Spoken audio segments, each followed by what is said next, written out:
Hi guys, how are you. जय जल का पेपर हो चुका है एंड बहुत अच्छा पेपर बना है इस बार। जिसने हमारे ये नोट्स जो है अमृतवाणी के, अगर इसको पूरा ढंग से कर लिया है तो आई डोंट थिंक सो कि एक भी ऐसा क्वेश्चन है जो आउट ऑफ आपके सिलेबस हो या आउट ऑफ अमृतवाणी हो। बहुत अच्छा पेपर बना है आईसीएसआई ने और बहुत सिंपल पेपर रखा है इस बार आईसीएसआई ने। तो हम डिस्कस करते हैं, काफी शॉर्ट में हम सारे आंसर्स एक बार डिस्कस करते हैं। हमारा फर्स्ट क्वेश्चन आता है, briefly describe the fundamental rights against the exploitation. तो आर्टिकल 23 एंड 24 ह्यूमन ट्रैफिकिंग वाला मैं हर बार एग्जांपल देता हूं क्लास में भी, वही आपको आर्टिकल 23 एंड 24 लिखना है, फोर्स लेबर और आपका ह्यूमन ट्रैफिकिंग वाला। It's all about against the exploitation only. Second question direct पूछा आपका Kelsen theory of the law. तो हमने सोर्सेज ऑफ लॉ के अंदर थ्योरी के शॉर्ट नोट्स बनाए थे, तो उसमें से कैल्सन के आपको 4 पॉइंट लिखने, उठा के कुछ भी नहीं करना।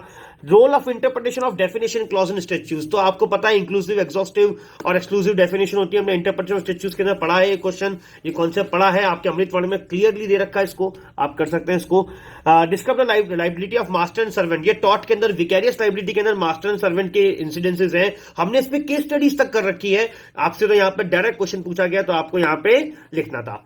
सेकंड क्वेश्चन की तरफ जाता हूं मैं, तो सिविल प्रोसीजर कोड में आपसे पूछा गया है कि मल्टीप्लिसिटी ऑफ सूट्स को कैसे रोका जाता है।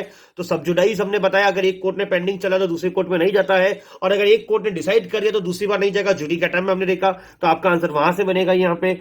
पार्लियामेंट में pass many laws in the interest of public and social welfare and absolute liability. Basically आपसे यहाँ पे एब्सोल्यूट लाइबिलिटी का कॉन्सेप्ट पूछा गया है, तो ये कॉन्सेप्ट वही है स्ट्रिक्ट लाइबिलिटी का।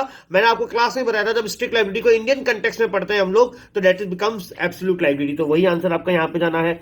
रूल अगेंस्ट द बायस, अगर आपको ध्यान हो तो हमने रूल अगेंस्ट बायर में बहुत मस्ती भी कही थी क्लास में। क्या था कॉन्सेप्ट? खुद के केस में कोई इंसान जज नहीं हो सकता, और उसके नाम पिक्यूनरी बायस, पर्सनल बायस, सब्जेक्ट मैटर बायस। मैंने आपको एग्जांपल्स भी दिए तीनों के, स्टोरी भी बताई थी, तो वही एग्जांपल आपको यहाँ पे भी लिखने थे और वही कॉन्सेप्ट यहाँ पे था। प्रोक्लेमेशन के ऊपर नेक्स्ट क्वेश्चन है आपका कि describe the procedure CrPC publication of proclamation. तो अगेन बेटा ये आपके मॉड्यूल का ही क्वेश्चन है बेटा, डायरेक्ट आपके अमृतवाणी में प्रोक्लेमेशन को लेकर प्रोविजंस दे रखे हैं और अटैचमेंट को लेकर भी दे रखे हैं। आपकी प्रॉपर्टीज को अटैच कर लेता है 30 डेज के अंदर अंदर, तो वो वाला कॉन्सेप्ट यहाँ पे आ गया आपका बेटा। नेक्स्ट क्वेश्चन हम लोग देखते हैं, थर्ड क्वेश्चन, सॉरी 2A देखते हैं। बहुत डायरेक्ट क्वेश्चन पूछ लिया, डैमनम सिन इंजीरिया, इंजीरिया सिन डैमनम, तो इसको एक्सप्लेन करना है, कोई बड़ी बात नहीं है, बहुत सिंपल सा पूछा गया है। नेक्स्ट पूछा गया क्रिमिनल कॉन्स्पिरेंसी क्या होती है आईपीसी में, उसके पनिशमेंट। मैंने अभी मैराथन में, एफटीआर में बहुत बार बताया था कि क्रिमिनल कॉन्स्पिरेंसी इंपॉर्टेंट रहता है, और उसके पनिशमेंट्स के लिए एक डायग्राम बना हुआ है हमारे अमृतवाणी के अंदर कि अगर आप क्रिमिनल कॉन्स्पिरेंसी कमिट कर देते हैं तो किस तरह का ऑफेंसेस है, किस तरह का आपको पनिशमेंट मिलेगा। तो आपको क्रिमिनल कॉन्स्पिरेंसी क्या होता है और उसका पनिशमेंट क्या था, बहुत डायरेक्ट क्वेश्चन पूछा गया यहाँ पे भी।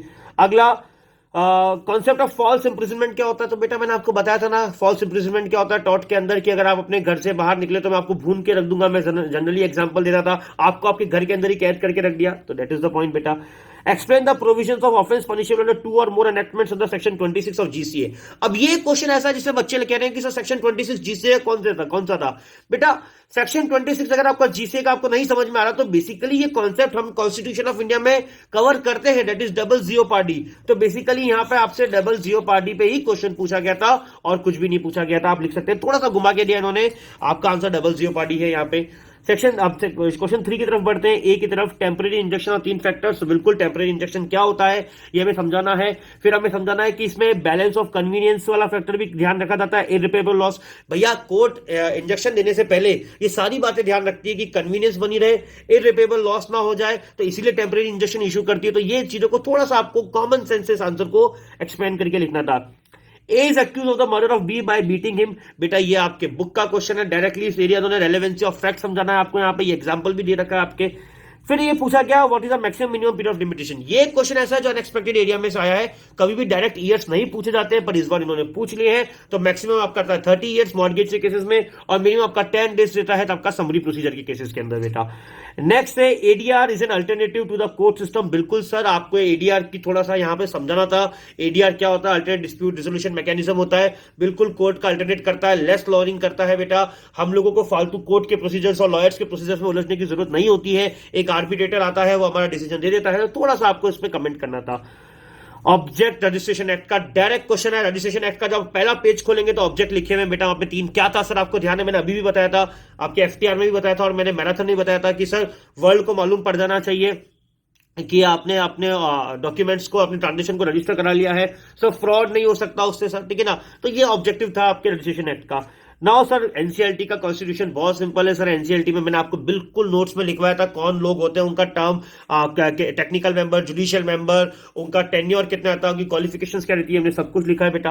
नेक्स्ट क्वेश्चन पूछा गया नेटवर्क सर्विस प्रोवाइडर, तो ये मैंने मार्क करवाया था कि वोडाफोन और एयरटेल वाले जो नेटवर्क सर्विस प्रोवाइडर्स होते हैं इनकी क्या लाइबिलिटीज होती है, तो डायरेक्ट पैराग्राफ में ये रखा है, इनको कंपनसेट करना रहेगा अगर ये लोग इनकी वजह से कुछ इशू होता है तो बेटा। सेक्शन 3 स्टैंप एक्ट में क्या क्या आपके स्टैंप ड्यूटी लगती है, एफिडेविट्स पे लगती है बेटा आपके। फिर हमने उसके अंदर सेक्शन 3 के अंदर पूरी टेबल बनी हुई है, अगर स्टैंप आपका इंडिया में एग्जीक्यूट हुआ है तो क्या सीनियर रहेंगे, आउटसाइड इंडिया हुआ है तो क्या सीनियर रहेंगे, तो ये भी आपको क्लिक करना था, इसको भी आपको वहां पे लिखना था। सिंपल सा ये क्वेश्चन भी, मतलब हल्का सा माइंड अगर आपका क्लिक करता तो आपका आंसर यहाँ पे निकल जाता। 5th ए आपसे पूछता है कि चीफ इंफॉर्मेशन कमिश्नर का ऑफिस एंड कंडीशंस, तो बिल्कुल हमने बड़ा सा प्रेसिडेंट करता है, रिकमेंडेड कौन करता है इनको, यूनियन कैबिनेट, ये सब इनको रिकमेंड करते, फिर इनकी कुछ क्वालिफिकेशंस थी, इनकी कुछ पावर्स थी, वो आपको लिखनी थी बेटा। सेकंड आपसे कुछ नहीं पूछा हुआ, ये क्वेश्चन रिपीट कर दिया 5th बी के अंदर, इन्होंने थोड़ा घुमा के पूछ लिया, all customs can not be accepted source of law nor can all customs be recognized and enforced by the law. Basically आपसे ये वैलिड कस्टम्स के पॉइंट पूछ रहा है, ये क्वेश्चन पिछली बार भी था, पिछली बार डायरेक्ट पूछ लेता, इस बार घुमा के पूछ लिया है। तो वैलिड कस्टम क्या होता है, हमको ध्यान है, एंटिक्विटी होना चाहिए, मॉरल होना चाहिए, हमने पढ़ा था कंसिस्टेंटली फॉलो होना चाहिए, तो पूरा एक डायरेक्ट क्वेश्चन है, वहां से उठा के दिया तो आप लिख सकते हैं। फिर मैं 6th में आगे बढ़ता हूं, आपके दोनों ने यहाँ पे क्या पूछा आपसे, article 16 of Indian constitution guarantees equal opportunity to all citizens but some exceptions are there. ठीक है सर, बिल्कुल जॉब में नहीं मिलती, मैंने बताया था कि हर चीज का सर्टेन एक्सेप्शन है, रीजनेबल आपके कंसिडरेशंस थे, ST SC, background, backward classes, domicile classes वालों को थोड़ी प्रेफरेंस मिलती है, तो ये पॉइंट आपको यहाँ पे भी लिखना था। Sir A is a warehouse keeper of a Z, बेटा ये डायरेक्ट क्वेश्चन पूछा, आईपीसी में एग्जांपल लिखा हुआ आपके अमृतवाणी में, वहीं से उठा के इन्होंने पूछा है। Basically it's a criminal breach of trust का क्वेश्चन है ये, तो आपको क्रिमिनल ब्रीच ऑफ ट्रस्ट को यहाँ पे एक्सप्लेन करना था बेटा। नेक्स्ट पूछा गया सर हार्मोनियस कंस्ट्रक्शन क्या होता है, तो कितनी बार हम लोगों ने पढ़ा है हार्मोनियस कंस्ट्रक्शन का ऑब्जेक्टिव क्या होता है, वो क्या होता है, कब नहीं लगता है, उसकी एप्लीकेबिलिटी नॉन एप्लीकेबिलिटी ये लिखना था आपको। ऑस्टिन थ्योरी सिंपल सी कमांड थ्योरी जो होती है लॉ की, वी कमांड वाला कॉन्सेप्ट था, वो मैंने आपको पूरा बताया था, आपको यहाँ पे ये लिखना था सिंपल तरीके से। हमने ऑस्टिन थ्योरी को भी शॉर्ट फॉर्म में लिख रखा है, उसको वहीं से उठा के आपको यहाँ लिखना था। डायरेक्ट क्वेश्चन बेसिकली क्या है बेटा, डायरेक्ट क्वेश्चन पूछे गए एग्जामिनर द्वारा, तो बहुत ज्यादा कुछ ऐसा है नहीं कि मैं आपको उसमें टेक्निकल आंसर्स बताऊं, है ही नहीं टेक्निकल आंसर, डायरेक्ट क्वेश्चन है आपके मॉड्यूल में, आपके अमृतवाणी दे रखा है, वहां से उठा के आपको लिख देना है। Paper was so easy, everyone can score 60+ marks in this paper, और हमारे जो ये नोट्स हैं ये बहुत ही बढ़िया काम किया उन्होंने इस बार। एग्जैक्टली पेपर मुझे लगता है आईसीएसआई ने अमृतवाणी को देख के ही बना दिया है पेपर आपका। 6th एक्सटर्नल एड्स क्या होती है, कोई भी 2 एड्स आप एक्सप्लेन कर दो तो बहुत बेटा सिंपल है। आपने हमने इतनी सारी एड्स पढ़ी बेटा, पार्लियामेंट्री रिपोर्ट्स पढ़ी है, फॉरेन डिसीजंस पढ़े, आप कुछ भी एक्सप्लेन कर सकते थे उसमें से। प्रोफेशनल कम्युनिकेशन बेटा प्रिविलेज कम्युनिकेशन वाला है पॉइंट है, इंडियन एविडेंस एक्ट के अंदर हमने एक क्वेश्चन भी डिस्कस करा है, एक एडवोकेट वाला, मैंने एग्जाम्पल कंपनी सेक्रेटरी पे लेके दिया था, इवन मैंने एक सेकंड एग्जाम्पल एडवोकेट पे लेके दिया था, तो वो भी आप कर सकते हैं सॉल्व बेटा। सेक्शन 144 बेटा सीआरपीसी का ये बोलता है बेटा issue order against urgent cases of nuisance and apprehended danger. हमने इसकी केस स्टडीज भी करी है क्लासेस के अंदर। एप्रीहेंडेंट डेंजर आपको ध्यान हो तो मैंने क्वेश्चन दिया था कि एक पुराना बिल्डिंग थी, वो गिरने की हालत में थी, तो क्या करेगा, एक मंदिर का रास्ता तो सकड़ा था, तो न्यूसेंस क्रिएट हो सकती थी, तो वहां पे क्या पावर्स होती है, तो वो बिल्कुल मैजिस्ट्रेट जो है अपनी पावर्स एक्सरसाइज कर सकता है, ये आपको लिखना था यहाँ पे। प्लेस ऑफ सुइंग के तो बेटा कितनी बार हम करेंगे discuss place of sewing sir, जहां पे डिफेंडेंट डिसाइड करता है, जहां कॉज ऑफ एक्शन अराइज हुआ है। फिर वो शिमला वाला केस भी था, तो वो आपने तीन सिनेरियोज हमने देखे थे, तो वो तीनों सिनेरियोज को आपको यहाँ पे लिखना था। तो overall the paper was so easy, मुझे लगता है कि everyone can score 60+ marks. And Amritvani जिसने एक बार भी अगर करी है, हम लोगों ने बेटा नॉर्मल कोर्स में इसको करा है, हमने इसको एफटीआर में करा है, हमने इसको आपके मैराथन बैचेस में करा है, इतनी बार रिवीजन हुआ इन चैप्टर्स का, आई डोंट थिंक सो कि आपका पेपर खराब हो सकता है। आई थिंक बहुत अच्छा पेपर करा है आप लोगों ने, और आप लोग बहुत अच्छे मार्क्स लेके आने वाले हैं। ठीक है बच्चों, best of luck for your remaining papers. Okay bye, this is all from my side, bye.